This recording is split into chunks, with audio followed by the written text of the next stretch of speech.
O Gustavo Almeida, o nosso Guga. Bom dia para você, Guga. Seja bem-vindo. Bom dia, Daniel. Bom dia, pessoal. Estamos aqui. Mais uma semaninha que começa, hein? Pois é, Guga. A semana começa aí com os olhos voltados para a PEC dos precatórios e também os dados de inflação. Também temos muitos balanços corporativos, cerca de 100 empresas divulgando seus números. Você acha que toda essa agenda e indicadores pode fazer algum movimento na Bolsa? Lembrando que a primeira semana de novembro já fechou no patamar positivo, né, Guga? As esperanças são as últimas que morrem, Daniel. O pessoal já tá... tem que achar um número positivo, nem que seja... olha só, a parte da tarde de sexta-feira fechou positivo. Daqui a pouco a gente vai estar nessa aí. Mas, enfim, essa agenda vai movimentar o mercado, óbvio. Né? Porque o mercado ele tá, querendo ou não, ele está num patamar importante, né? Se a gente avançar para baixo, a gente vai vir perder os 100 mil pontos. Eu acho que ninguém quer ser o primeiro a vender abaixo de 100 mil pontos no Ibovespa e depois ser chamado de mão de alface, né? Então o mercado ele está acompanhando essa região aí atentamente. Acredito que a gente tem espaço aí para um repique caso aconteça aí uma mudança de tom lá para Brasília, e a PEC dos precatórios tende a ser um dos tons, tá? Tem também a questão do pacote de infraestrutura nos Estados Unidos, isso tende a movimentar a cotação do minério de ferro novamente. A gente viu aí uma desvalorização de mais de 50% do minério de ferro neste ano de 2021, se nós olharmos da máxima até agora. Então, é um ponto também bem importante aí que está no radar dos investidores, e aí a gente tem espaço para a Vale poder melhorar. Tem todo o tema do petróleo, né, que volta a trabalhar acima da casa dos 83 dólares o Brent, ele está trabalhando agora a 83,75. Isso estimula, né, Petrobras e todo o setor de petróleo novamente. E a pergunta é, né, em questão de inflação, o quanto pode vir a melhorar essa questão de empresas do setor de varejo aqui dentro do Brasil, que, querendo ou não, estão muito bem precificadas, precificadas não, mal precificadas, vamos assim dizer, bem descontadas, bem pressionadas, e tem espaço para ter um repique aí no mercado. Tá? Então, assim, volatilidade está alta ainda, ativos estão com preços interessantes e talvez, né, bem provável de se enxergar, né, o que poderia fazer com que o mercado pudesse ter uma movimentação positiva de curto prazo. Espero que aconteça. Tá? Espero que aconteça. E Guga, quais suas projeções para hoje? Vamos dar uma olhadinha no gráfico? Claro, vamos lá. Compartilhar minha tela aqui com vocês, para a gente poder olhar aqui o índice futuro. O que eu estou olhando aqui no índice futuro? Tá? Nota o seguinte movimento, Daniel e pessoal que está acompanhando. Tivemos aqui essa movimentação do dia 3, final do dia 3 até o dia 4 de novembro, né, metade da tarde, ali às 3 horas da tarde. Mercado, ele vem fazer a movimentação de queda, fechando aqui esse ciclo de baixa. O mercado consegue reagir, faz aqui uma estrutura com característica lateral, esse W que nós estamos tendo aqui na tela, ó, ponto B baixo, lá na região de 25% de resposta, depois vai até a região de 70,7%, e aí entra num movimento mais bagunçado, né? E aí a gente tem a primeira etapa de queda, o mercado tenta continuar a tendência, mas sem sucesso, segunda etapa de queda, e aí normaliza aqui nessa abertura, nessa região aqui entre 104 e 600, podendo chegar até 104, 150. Tá? Espero que deste nível de preço que nós estamos agora, que o mercado consiga ter uma melhora. Conseguindo melhorar dessa região, Daniel, eu acredito que a gente possa ver bolsa voltando aí a 107, quem sabe 110, ainda não é acima do 112, que é o meu grande divisor de águas, né? Então ainda é abaixo do 110, mostrando que é repique, do 112, desculpa, mostrando que tudo isso é repique. O movimento para 110 continua sendo considerado um repique, tá? Não mostra nada de força, de intensidade compradora, nada disso, tá? É simplesmente um repique, uma possibilidade de deixar fundo para trás, tá? O mercado ainda não. Se a gente parar para observar, a gente ainda tem um player batendo muito forte, que é o player do multimercado, ele ainda está interessado em sair de bolsa e migrar para juros, tá? Então esse movimento ainda não acabou. E nós não temos ainda um novo player negociando na nossa bolsa. O dinheiro ainda está com dúvida, o dinheiro ainda tem incerteza, né? E se tem aí uma visão de que pode vir sim o mercado para um degrau mais abaixo, e esse degrau mais abaixo ser abaixo dos 100 mil pontos, quem sabe lá naquela região dos 90 mil pontos. Então, ainda se tem incerteza no ar. Essa incerteza começa a diminuir dessa região no momento que o mercado voltar acima do 112, né? Ou cair para um degrau mais abaixo a ponto de falar, não, agora está de fato barato, vamos alocar recursos, vamos alocar capital, né? E aí o mercado ele voltaria com uma força maior, né? Ainda estamos no meio do caminho, tá? Então, expectativas e movimentações, negociações bem pontuais, esperando que possa voltar ali para 107, 110, sendo mais otimista e sendo pessimista, né? Um cenário muito negativo seria vir aqui para a região dos 101.800 pontos. Legal, Guga. Agora falando um pouco mais sobre os precatórios, Guga, agora tem a judicialização da matéria que pode levar tudo para estaca zero, né? O mercado consegue precificar essas idas e vindas ou cada novidade vai impactando na confiança do investidor? E o mais importante, como pensar em estratégias que minimizem essas incertezas? Legal. O desafio é o investidor que está posicionado, né? Porque o investidor que não está posicionado, esse está olhando atentamente, esperando o momento para poder ir à caça, né? A gente tem que entender que a votação da semana passada não foi a votação final, tanto que acabaste de comentar, né? Existe a possibilidade de voltar para a estaca zero. Então, não está definido ainda. Uma vez que não está definido ainda, nesse ambiente de volatilidade, né, acaba que o investidor ele fica mais retraído, né? Ele não vai buscar risco. Tanto que eu comentei semana passada que a movimentação de alta era uma redução na pressão vendedora e não necessariamente um fluxo comprador. E tem uma diferença nisso. Uma redução de pressão vendedora, que é o que a gente vinha vendo, né, já ao longo, né, de todo esse segundo semestre de 2021, um aumento na pressão vendedora, tanto que desde que a gente começou essa movimentação de baixa, em nenhum momento a gente teve uma resposta forte do mercado e depois, né, uma tentativa de continuar a tendência com uma redução na volatilidade. Tivemos isso em movimentos intradiários, mas se nós olharmos aqui mais afastado no Ibovespa, em nenhum momento nós tivemos isso. Nós tivemos aqui uma melhora, mas nessa melhora aqui a gente não conseguiu chegar nos patamares que eu projetava com vocês, e aqui também, né, no final de setembro também tivemos uma situação de melhora, mas também não chegou nos patamares que eu projetava aqui, porque seria uma melhora mínima necessária para inverter a tendência, né? Então, assim, quando tu vai olhando, quando você vai olhando, né? Estou muito gaúcho, conversei muito com gaúcho esse final de semana. Então, quando você vai olhando o comportamento do mercado, e tu vai criando esses níveis, tu vai identificando esses níveis que o mercado mínimo, que o mercado tem que chegar para poder inverter essa força, em nenhum momento nesse semestre a gente teve essa possibilidade, essa condição. Então o mercado está caindo. E agora, no curto prazo, mesma coisa.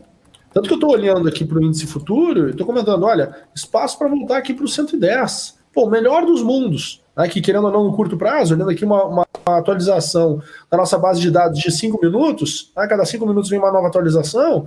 Se nós olhamos para cá, né, o melhor dos cenários, que seria uma bela de uma movimentação de alta, aqui, principalmente para o pessoal que negocia mais no curto prazo, né, não tem um efeito, né, de inverter a tendência como um todo do Ibovespa.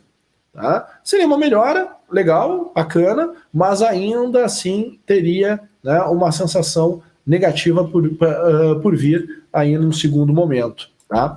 Estratégias para reduzir essas inseguranças, né, para o investidor é ter liquidez. A liquidez, ela querendo ou não, Daniel, ela te traz o que a gente chama de opcionalidade. Tá? Quando você está líquido, né, você tem uma posição reduzida no risco, vamos assim dizer, né? Ok, que alguns podem dizer, mas tem o risco da desvalorização do real frente ao dólar. Beleza, tu pode puxar para vários lugares, né, por vários pontos de vista. Mas se tu for pensar na exposição na bolsa, em ações, quando você tem liquidez, você tem opcionalidade. O que essa opcionalidade é? Você pode escolher aonde você vai alocar esse capital. Né? Então você pode escolher, puxa, eu vou alocar mais sei lá, no setor de varejo, ou no setor de commodity, ou em bancos, né, ou small caps. Isso tu tem essa opção para fazer depois. Quando você está posicionado, querendo ou não, você é impactado pela aversão à perda. Tá? Então, tem dificuldade em gerar, né, liquidez daquele ativo, e aí acaba que todo o processo de tomada de decisão, ele fica, de certa forma, com viés. E esse viés prejudica, né, um bom raciocínio para entender bem o que está acontecendo com o mercado. Então a gente tem que entender, né, que, poxa, desse movimento que nós estamos agora, nesse momento que nós estamos agora, a chance que tem é de um repique. A gente tem um player muito claro, muito nítido, que está zerando posição, a gente tem um movimento muito claro, muito nítido, que é de inversão, sai de bolsa, vai para juros. Então tem que ter um pouquinho de paciência.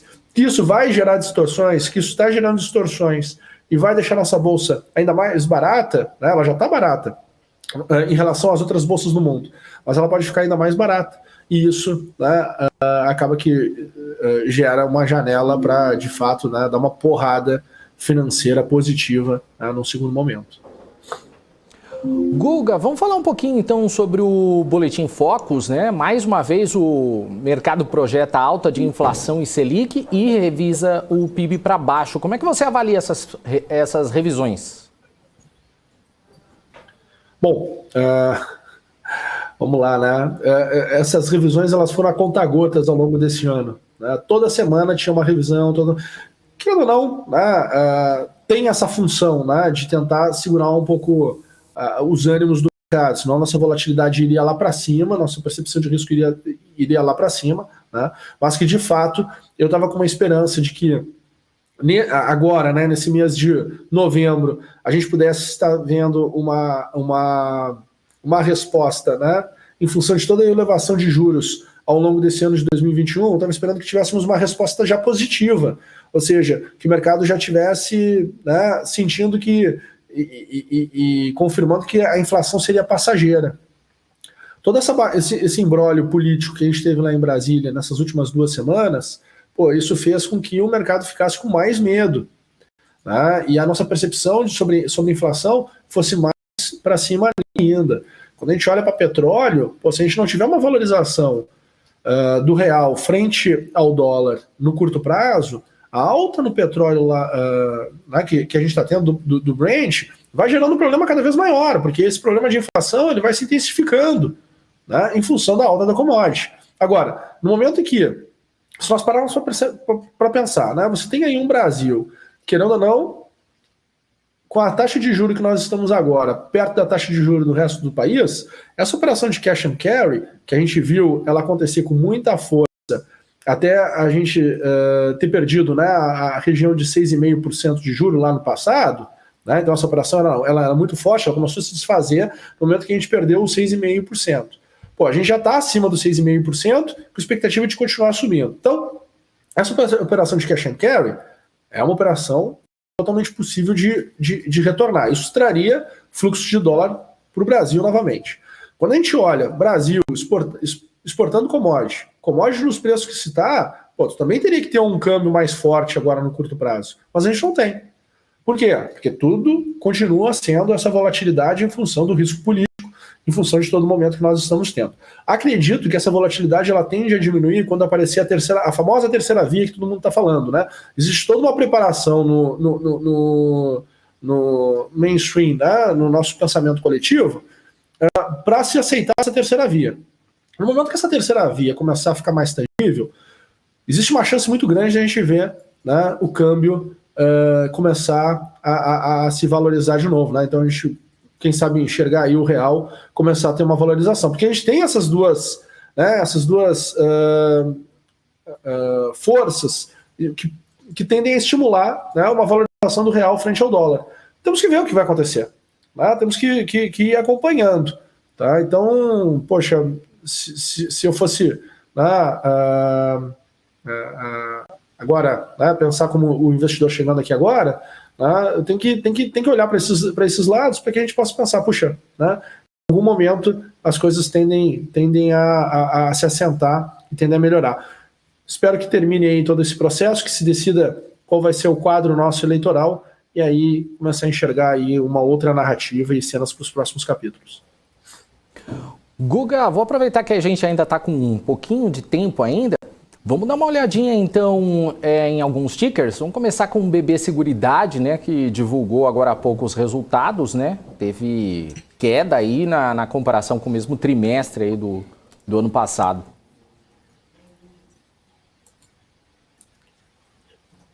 Vamos lá então. Só lembrando que hoje nós temos o programa Geometria e não adianta pedir 10 ativos agora na parte da manhã, porque senão o pessoal não participa do programa Geometria no final do dia. Então, lembre que tem o programa Geometria hoje. Vamos lá. BB Seguridade. O que eu estou enxergando aqui em BB Seguridade, né? Para a gente também entender aqui o que está acontecendo. Acredito que a gente tem aqui uma região de resistência forte aqui na região de 70 reais. Desculpa, 23 reais, a região de 70,7, ok? Acima desse nível de preço, a gente começa a entrar numa outra atmosfera aqui, tá? Lembrando que BB Seguridade tinha encerrado, né? Deixa eu botar aqui escala logarítmica, puxar para cá.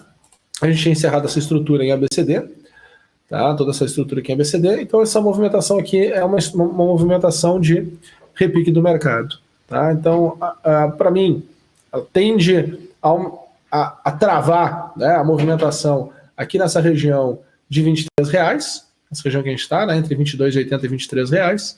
E aí depois, né, melhor dos mundos no curto prazo seria voltar aqui para R$24,98, R$25, antes de lateralizar novamente. Legal. Guga, então para encerrar, então, hoje tem geometria, né? Hoje tem geometria. Não, brincadeiras à parte, né? É porque senão eu faço todas as análises e depois chega de noite o pessoal fica mais, né, tímido, perguntando os mesmos ativos, né? Só uma atualização do dia. Mas hoje nós temos o programa Geometria às 18h30, ao vivo aí, diretamente dos estúdios da BMC News. Tô com saudade, fazem alguns dias já que eu não apareço por aí. Então, me esperem, por favor, com aquele café e com algum pãozinho de queijo, né? Por favor, recebam o Guga bem aí, como vocês recebiam sempre quando aparecia por aí.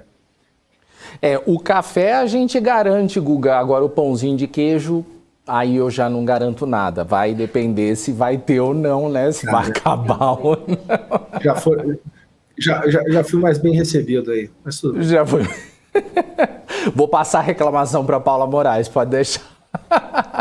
Valeu, Guga. Um abraço para você. Até mais tarde. Valeu. Tchau, um abração.